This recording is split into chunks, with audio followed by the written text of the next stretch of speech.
श्री श्री गुरु गौरांग जयतः।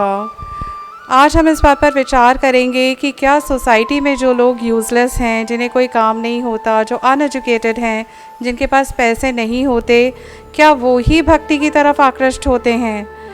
पहले भी ये दिखाया गया कि जब श्रीमन चैतन्य महाप्रभु इस जगत में आए तो षड गोस्वामी जो थे वो सभी संभ्रांत घरों के थे। स्वयं रूप गोस्वामी जी, सनातन गोस्वामी जी, रघुनाथ दास गोस्वामी और अन्य सभी गोस्वामी भी अच्छे अच्छे घरों के थे, बहुत शिक्षित थे और पूरे जगत को शिक्षा देने के योग्य थे। प्राइम मिनिस्टर, फाइनेंस मिनिस्टर की पोजीशंस पे थे। इसी तरह हमारे भक्ति विनोद ठाकुर जी अंग्रेज़ों के टाइम में जज थे और उनके लिए गोद्रुम में एक स्पेशल रेलवे लाइन बनाई गई जिसमें कि वो लोग कहते थे कि आप नौकरी मत छोड़िए पर आइए। तो अभी भी वही परंपरा कंटिन्यू करते हुए हमने देखा कि हमारे गुरुदेव श्रीला भक्ति वेदांत नारायण गोस्वामी महाराज जी, वो भी एक बहुत उच्च पद पर आसीन थे, पुलिस ऑफिसर थे और बहुत ज़्यादा ऑनर्ड थे। उनको वहाँ पर सब लोग बहुत मानते थे, चाहते नहीं थे कि वो नौकरी छोड़ दें, परंतु भक्ति के लिए उन्होंने अपनी नौकरी छोड़ दी। इसी तरह आज हम ये देखेंगे कि ये कृष्णदास प्रभु जी हैं जो कि बाय बैकग्राउंड एक इंजीनियर हैं, बहुत संभ्रांत परिवार के हैं, पर हम आज इनसे पूछेंगे कि क्यों इन्होंने अपनी बैंगलोर में इतनी अच्छी मल्टीनेशनल कंपनी में जो ये नौकरी करते थे वो छोड़ी, अपना इंजीनियरिंग बैकग्राउंड जो था उससे रिलेटेड कोई काम ना कर ये अब नवदीप मठ, केशव जी गौड़िया मठ का संचालन करते हैं। ग्रंथों पर इनकी इतनी अच्छी पकड़ है कि अभी इनको सारे ग्रंथ रिवाइज़ करने के लिए दिए गए और ये ग्रंथों पे काम करते हैं, मठ का संचालन करते हैं। पूरा जीवन इन्होंने अपना गुरु वैष्णवों की सेवा में दे दिया। तो इन्हें भक्ति में ऐसा क्या आनंद होता है, क्या अनुभूति हुई जिसके कारण ये करने के लिए प्रेरित होते हैं। अज्ञानतिमिरान्धस्य ज्ञानाञ्जनशलाकया चक्षुरुन्मीलितं येन तस्मै श्री गुरवे नमः। अभी दीदी ने बताया कुछ मेरे विषय में, जैसा कि दीदी बता रही थी कि जो लोगों को एक इस प्रकार का भ्रम है कि जो यूजलेस लोग हैं वही भक्ति करते हैं, यह बिल्कुल भ्रांत धारणा है। और दीदी ने उदाहरण भी दिया हमारे गोस्वामी वर्ग के, उसी में मैं अपने विषय में बताना चाहता हूँ। यद्यपि भक्त लोग कभी भी अपनी महिमा गान नहीं करते हैं, किंतु इस प्रकार की भ्रांत धारणा को दूर करने के लिए ये बात बता रहा हूँ कि जब से मुझे स्मरण है, बाल्यकाल से ही, जब से मैंने स्कूल में एडमिशन लिया क्लास 2 से लेकर के और इंजीनियरिंग जब तक की, तब तक मैं हमेशा टॉपर या टॉपर्स के अमंग में ही था। उसके बाद में जो बेंगलोर में मैंने जॉब किया वो भी वर्ल्ड की टॉप 5 MNC, जो कि उसमें ओरेकल है एक, उसमें टेक महिंद्रा, जो इंडिया की टॉप 5 MNC हैं, उन सब में मैंने जॉब भी किया, सॉफ्टवेयर इंजीनियर था। किंतु यह बातें तो सिर्फ जागतिक हैं, भक्ति से इनका ज़्यादा कोई संबंध नहीं है। किंतु लोगों की ऐसी भ्रांत धारणा है कि जो लोग बिल्कुल किसी काम के नहीं है वही भक्ति करते हैं। इसके लिए ही मैंने ये सब बताया है। भक्ति के विषय में मैं बताना चाहता हूँ कि भगवान ने गीता में बहुत सारी बातें बताई हैं कि हम लोग भक्ति में कैसे आकर्षित होते हैं। कई जन्मों के भजन के फलस्वरूप हम लोग फिर से भक्ति में आकर्षित होते हैं और कई जन्म भजन करते करते फिर सिद्धि को प्राप्त करते हैं। जब मैं 10वीं क्लास में पढ़ता था तभी मैंने गीता पढ़ी थी। उस समय मैंने जो हिंदी की किताबें भी पढ़ी थी उसमें सूरदास, तुलसीदास, मीराबाई इत्यादि के विषय में पढ़ा और वो जो बातें कहते हैं मुझे वो सत्य लगती थी। उसमें वो कहते हैं कि हम जब मर जाएंगे तो हमने जो धन कमाया उसका क्या होगा, जो हमारा परिवार है उसका क्या होगा, जो नौकरी कर रहे हैं वो क्यों कर रहे हैं। तो ये सब बातें मुझे स्ट्राइक हुई। यद्यपि बताया पढ़ने में मैं टॉपर था और यूपी के बेस्ट स्कूल में पढ़ा हुआ हूँ, किंतु फिर भी मुझे लगा कि फिर ये सब हमको करने से फ़ायदा क्या। बचपन से ही मेरा एक ही उद्देश्य था, मुझे IAS बनना है। लेकिन जैसे ही वो मैंने पढ़ा तो उसके बाद में मेरा थोड़ा डाइवर्जन हो गया और मैं सोचने लगा IAS बनकर भी क्या करूँगा, क्योंकि मर जाऊँगा, मरने के बाद में फिर तो कोई जीरो हो जाएगा। तो फिर इतनी मेहनत कर रहा हूँ पढ़ाई में, फिर उसके बाद IAS बनने के लिए मेहनत करूँगा, फिर पैसा कमाऊँगा, बहुत कुछ, लेकिन रिज़ल्ट तो ज़ीरो ही रहा। तो ये बात मुझे तभी से स्ट्राइक हुई। फिर गीता पढ़ी मैंने और गीता में भगवान ने बहुत सारे जो प्रश्न थे मेरे, उन सब प्रश्नों के उत्तर भगवान स्वयं ही अर्जुन के माध्यम से दे रहे हैं। तो इसलिए वह सुनते ही पढ़ते ही फिर मुझे पूर्ण रूप से वैराग्य हो गया। और उसी समय 95 में ही मैंने सोच लिया कि बड़े होकर के मुझे भजन ही करना है। और मैं तो उसी समय भजन करना चाहता था, लेकिन मैं जानता नहीं था कि कहाँ पर जा कर के भजन करूं, क्योंकि अभी तो कलयुग है, पहले की तरह हिमालय में जा कर के तपस्या नहीं हो सकती। तो फिर मैंने गीता में ही उसका भी उत्तर ढूंढा। तो कृष्ण ने कहा है कि तुम अपना कर्म करते रहो और मेरा भजन भी करते रहो। उसी प्रकार से फिर मैं पढ़ाई भी करता रहा और साथ में कृष्ण का भजन भी करता रहा।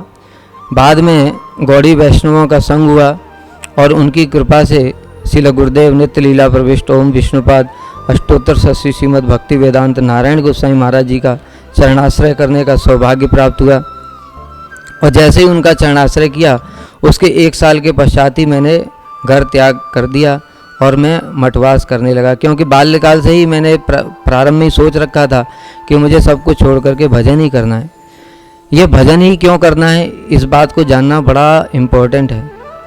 हम लोग जगत में जो चीज़ ढूंढ रहे हैं, सुख, सभी जीव, चाहे वो पशु हों, पक्षी हों, मनुष्य हों, देवता हों, इस ब्रह्मांड में कोई भी योनि में क्यों ना हो, सभी लोग सुख ढूंढ रहे हैं।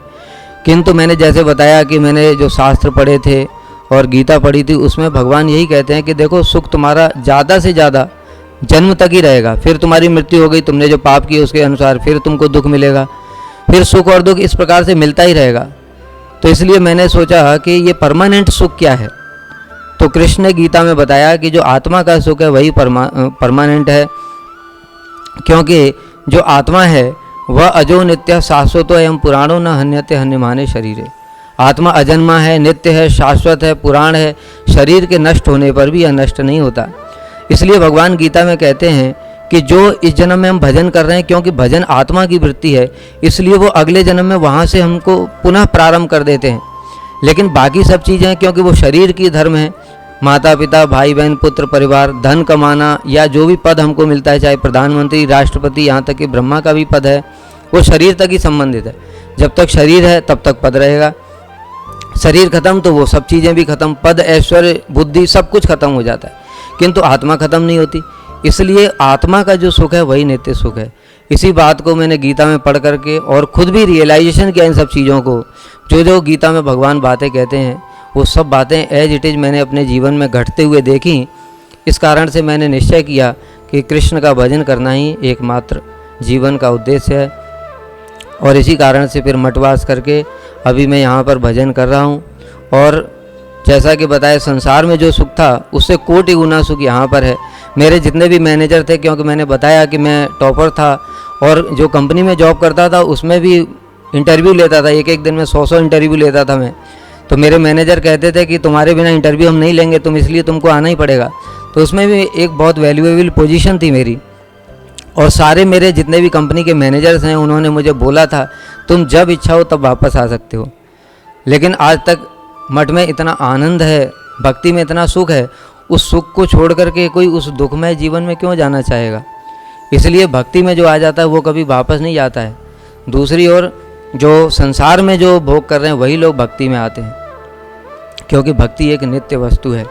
जो लोग भक्ति को छोड़ करके संसार में जाते हैं, देखा जाता है ऐसा, उनको अभी भक्ति का लेश मात्र भी अनुभव नहीं हुआ, क्योंकि शास्त्र में ये बताया है कि जगत का सुख और इससे भी बड़ा मुक्ति का सुख, वो कोटि कोटि गुना सुख को एक पलड़े में रखा जाए और भक्ति के सुख का एक बिंदु मात्र एक पलड़े में रखा जाए तो भी तुलना नहीं हो सकती। तो जिसको उस बिंदु की लेश मात्र भी उपलब्धि हुई है वो कभी संसार के विषय में स्वप्न में भी नहीं सोच सकता, और यही परमानेंट सुख है। इसीलिए हम आज भजन कर रहे हैं और अन्य अन्य लोगों को भी भजन में लगाने का प्रयास कर रहे हैं। हरे कृष्ण। थैंक यू प्रभु जी। हरे कृष्णा। और साथ में ये भी बता दीजिए कि आपने बोला कि भक्ति करनी चाहिए, तो भक्ति है क्या? और आजकल के युवा जो लोग वो अपनी काम में हैं, ग्रस्त में हैं, वो लोग कैसे भक्ति कर पाएँ? आपने तो गृह त्याग किया, बहुत बड़ा काम किया, पर हर कोई ये नहीं कर सकता, तो घर में रहते हुए वो भक्ति कैसे कर पाएंगे? भगवान ने स्वयं ही सारे प्रश्नों का उत्तर गीता में दिया हुआ है, किंतु यही बात है कि लोग गीता स्वयं पढ़ने का प्रयास करते हैं, इसलिए कुछ भी समझ नहीं पाते। उसको अनुगत्य में पढ़ना पड़ेगा। भगवान ने ये भी बात स्वयं ही बोली है, तद विद्धि प्रणिपातेन परिप्रश्नेन सेवया उपदेशन्ति ते ज्ञानम ज्ञानेन तत्वदर्शिना, कि यह भगवत संबंधी ज्ञान को जानने के लिए एक तत्वदर्शी गुरु के पास जाना चाहिए। तत्व ज्ञानी नहीं बोला यहाँ पर, तत्वदर्शी बोला। ज्ञानी का मतलब जिसको नॉलेज तो है किताबों की, उसको सारे श्लोक भी हो सकता है गीता के 700 याद हों, किंतु दर्शिना मतलब जिसने साक्षात अनुभव किया है, ऐसे गुरु के पास जाना चाहिए। क्योंकि ज्ञानी और दर्शी में बहुत अंतर होता है, एक अनुभूति संपन्न है, एक अनुभूति रहित है। तो इसलिए गीता में भगवान ने इस बात का भी उत्तर दिया है गृहस्थों के लिए क्या कर्तव्य है। भगवान गीता में अर्जुन से कहते हैं, न बुद्धि भेदम जनयेत अज्ञानाम कर्म संगिनाम जोषयेत सर्वकर्माणि विद्वान युक्तः समाचरण। हे अर्जुन, जो अभी कर्म में ही आसक्त हैं, जो गृहस्थ संसार में ही अभी लगे हुए हैं, जिनकी अभी संसार से विरक्ति नहीं हुई है, ऐसे लोगों के लिए जो बुद्धिमान व्यक्ति है उनको ये उपदेश ना दे, अरे ये तो माया है, ये सब संसार में क्या है, दुख ही दुख है, इसको छोड़ो, तुम सब मठ में आ जाओ। ऐसा संभव ही नहीं है, क्योंकि सब कोई अधिकार के अनुसार ही चेष्टा करते हैं। इसलिए भगवान ने बताया जो सयेत सर्वकर्माणि, उनको समस्त कर्मों में ही लगाए, विद्वान युक्तः समाचरण। किस प्रकार के कर्मों में? कि भाई अच्छा है तुम अगर घर में माता पिता की सेवा करते हो तो अच्छा है, किंतु घर में माता पिता को भी भक्ति में लगाओ, उनको समझाओ कि भक्ति ही एक नित्य वस्तु है, मरने के बाद में वही साथ जाएगी। विवाह करते हो तो पत्नी को भी भक्ति में लगाना चाहिए। संतान उत्पन्न करते हैं तो संतानों को भी प्रारंभ काल से ही भक्ति की शिक्षा देनी चाहिए। जो हम धन कमाते हैं उसको भगवान की सेवा में कुछ लगाना चाहिए।